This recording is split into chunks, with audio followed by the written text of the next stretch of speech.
Hello and welcome to Non-Stop Wrestling Chat. My name is Barry and this is your Friday Night Smackdown review on this rainy morning in Glasgow.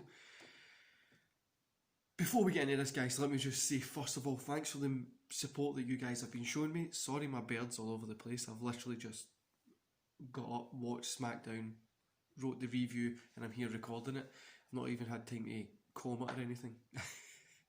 So don't forget to like and subscribe. Hit that like button down there, hit subscribe and hit the bell. It means a bunch, your support on this channel, over on Twitter and over on Instagram. Really is helping the channel grow and I'm enjoying watching it grow. So let's get into this. Smackdown was good. Kinda. It's been the best Smackdown for a... Possibly could be the best Smackdown of the year. But it has been the best Smackdown, at least in recent times. Sorry guys, this is itching my cheeks, my nose here. It definitely has been the best Smackdown in recent times.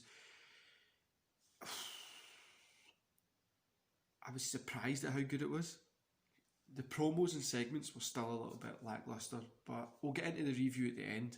First of all, the Thunderdome was actually pretty cool with the kind of virtual fans there. I really liked that. But let's get into this.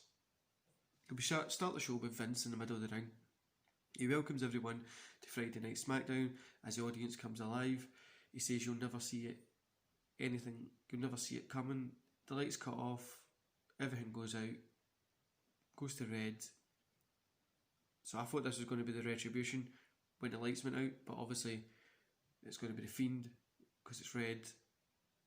You would really think the Retribution would have came out at this time because they hate the company. That's the kind of persona they give, like they're trying to go against the establishment, and this would have been a great time to come out and get them over, but it didn't, and they never. Okay. So the Fiend takes ages to get into the ring. He's kind of standing there. Vince is there. Braun's music hits. He comes down to the ring. There's a face-off between Braun and the Fiend. Then the Retribution come. Fiend waves, disappears. Braun's left alone. The Retribution kind of beats him down a little. In the Smackdown locker room, pretty much everybody comes out and the Retribution runs off and they kind of escape via the LED TVs. Audience.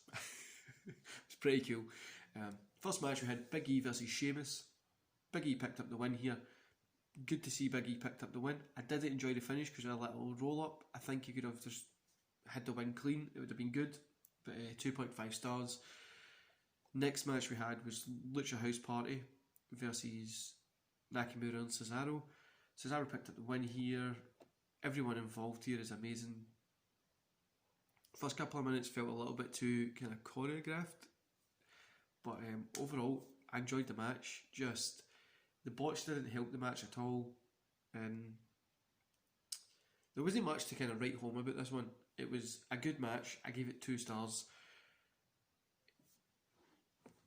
It's really, I don't know if I'm trying to say that these guys were good because I like Nakamura and Cesaro, or if it's just like, it was a good match. So I just gave it 2 stars because of the botch in the first part, feeling quite kind of set in a way. We get a replay of the beginning of the show and we see AJ Styles kick Jeff Hardy in the back of the leg while Retribution was doing their thing. Sasha and Bayley come out and do their normal talk thing, which I can't even stand because it's really just isn't that good.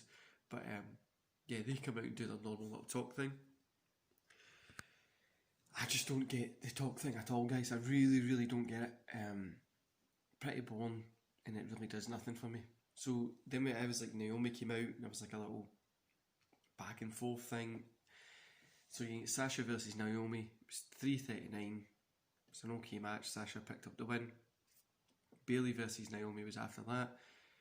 Naomi picked up the win, which was pretty cool. It was like 150. I didn't rate these two. Overall, the 2 matches I would just say in total were like 2 stars because it wasn't anything long or special. I'm not really sure why Naomi's picked up the win here. I'm glad that she's getting a little bit of a push. I hope she gets the title soon.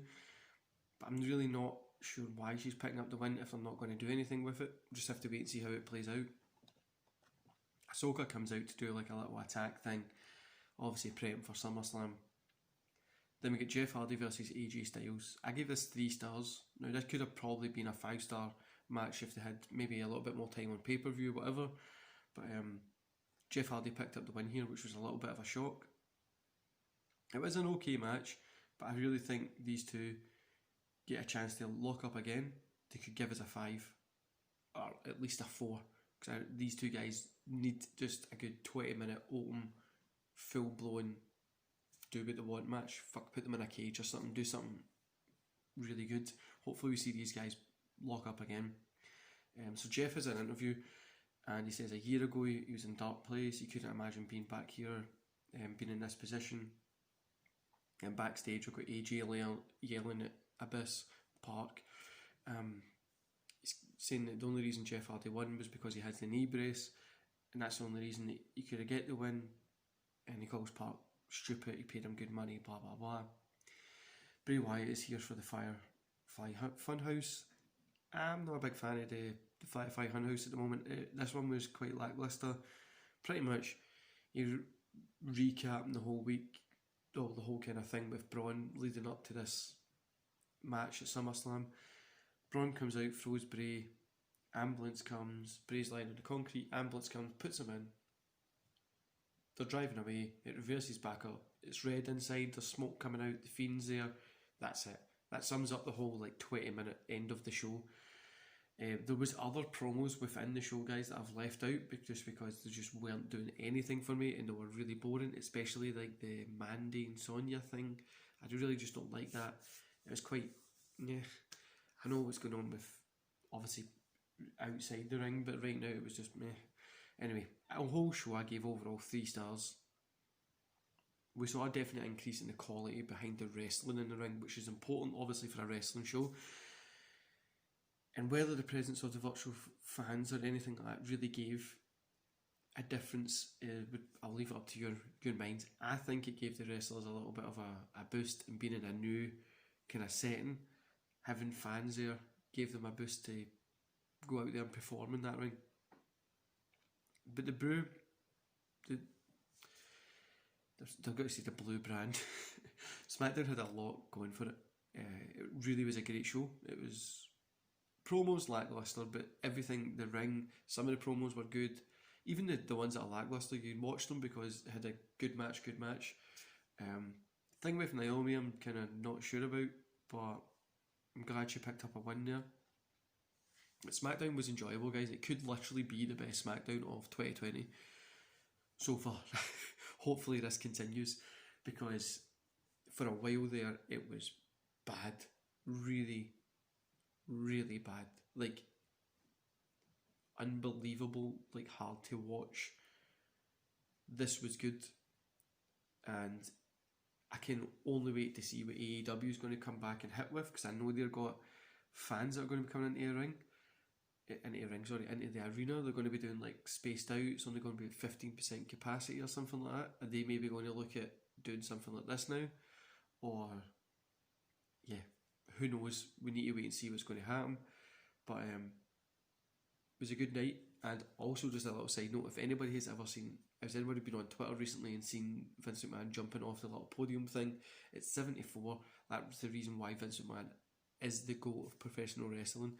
He's literally still going out there and doing stuff that some wrestlers wouldn't do. I know he's jumped on a mat, but he's 74, guys, come on. You'd think a 74-year-old that you know, they wouldn't be doing that. But yeah, guys, I really enjoyed it. I enjoyed tonight's show. I'm glad WWE's coming back a little bit here. Let's hope they keep it up. Let's see what they do with SummerSlam and NXT. And I'll be here tomorrow for the NXT review and the AEW Dynamite review, and Monday for SummerSlam. Anyway, guys, I'll let you go enjoy the rest of your weekend. Join me here tomorrow for NXT and AEW review, and enjoy the rest of your day.